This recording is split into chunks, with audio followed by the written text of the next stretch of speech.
हिंदी व्याकरण में संज्ञा के कुल मिलाकर के मूल रूप से 3 प्रकार बताए गए हैं। उन 3 प्रकारों के नाम है व्यक्तिवाचक संज्ञा, जातिवाचक संज्ञा और भाववाचक संज्ञा।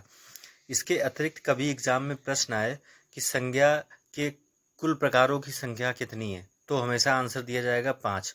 यानी अगर ये शब्द नहीं लिखा है कि संज्ञा के मूल प्रकार कितने हैं, इसके अतिरिक्त कुछ भी लिखा है, संज्ञा के अर्थ के आधार पर प्रकार कितने हैं, भाव के आधार पर कितने हैं, अंग्रेजी के आधार पर संज्ञा के प्रकार कितने हैं, तो हमेशा आंसर कुल संज्ञा के प्रकार कितने हैं, तो हमेशा आंसर क्या दिया जाएगा 5 प्रकार। जबकि मूल प्रकार संज्ञा के पूछे जाएंगे तो हमेशा आंसर दिया जाएगा 3 प्रकार। तीनों को बताया जाएगा व्यक्तिवाचक संज्ञा और जातिवाचक संज्ञा और भाववाचक संज्ञा। देखिए, व्यक्तिवाचक संज्ञा वे संज्ञाएं होती हैं जिनका वर्गीकरण किसी भी दशा में नहीं होगा। व्यक्तिवाचक संज्ञा पहचानने का तरीका बता रहे हैं, जिसके अंतर्गत किसी एक व्यक्ति या एक वस्तु का नाम उसका बोध कराया जाए लेकिन उसका वर्गीकरण ना हो पाए। जैसे आपको उदाहरण के लिए बोला जाए गंगा नदी, यमुना, सरस्वती, या किसी पहाड़ का नाम बोल दिया जाए हिमालय, ठीक है, या इसके अतिरिक्त किसी समाचार पत्र का नाम ले दिया जाए, या किसी पुस्तक का नाम ले दिया जाए, कामायनी बोल दिया जाए, रामचरितमानस बोल दिया जाए, या किसी नदी का नाम यमुना, सिंधु ले लिया जाए, तो सारी की सारी संज्ञाएं कैसी हैं, व्यक्तिवाचक संज्ञाएं। जबकि जातिवाचक संज्ञा का क्या होगा, वर्गीकरण हो जाएगा।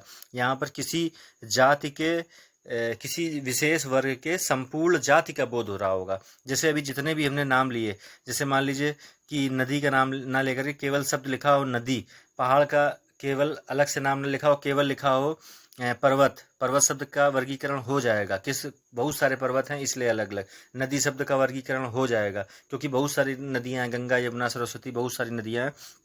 समाचार पत्र का वर्गीकरण हो जाएगा, आप बोल दोगे Hindustan times of India, India today, वर्गीकरण हो गया, इसलिए जातिवाचक संज्ञा।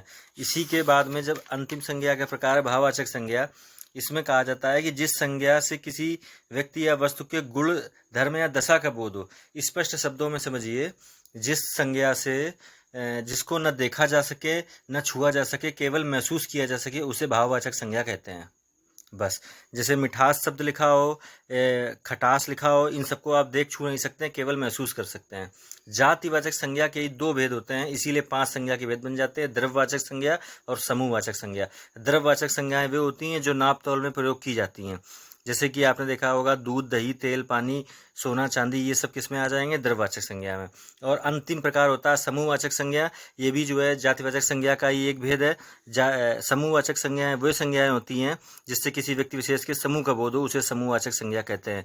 जैसे कि पुलिस, सेना, सभा, दल, झुंड, परिवार, खानदान इत्यादि।